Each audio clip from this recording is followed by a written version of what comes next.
تو یہ خواہشات نفس جو ہیں، میرا دل فلاں چیز کو چاہ رہا ہے، میں اس کو اچھا سمجھ رہا ہوں، میں اس کو برا نہیں سمجھتا، یہ خواہشات جب ان کے پیچھے چل پڑتا ہے انسان، اور وہ خواہشات جو ہوتی ہیں وہ پھر عقل کا لبادہ اوڑھ لیتی ہیں، وہ خواہشات عقل کا لبادہ اوڑھ لیتی ہیں، وہ عقل جو ہے نا وہ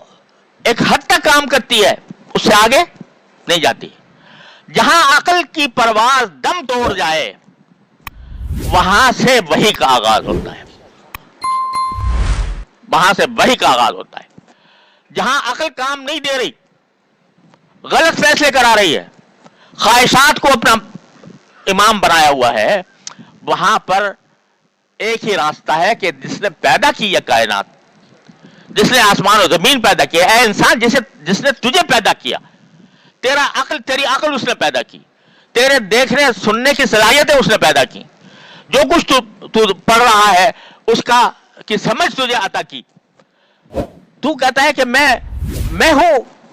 سب سے زیادہ جاننے والا خیر و شر کا، کہ اچھی چیز کیا ہے بری چیز کیا ہے۔ وہ تو اللہ کا کلام ہے، اللہ کا حکم ہے کہ جس کے ذریعے انسان کو ہدایت ملتی ہے، ایسے مواقع پر کہ جہاں عقل کام نہیں دے رہی بلکہ غلط نتیجے برآمد کر رہی ہے، خواہشات نفس کو عقل بنا دیا ہے۔ تو اس لیے قرآن کہتا ہے کہ فَاتَّبِعْهَا،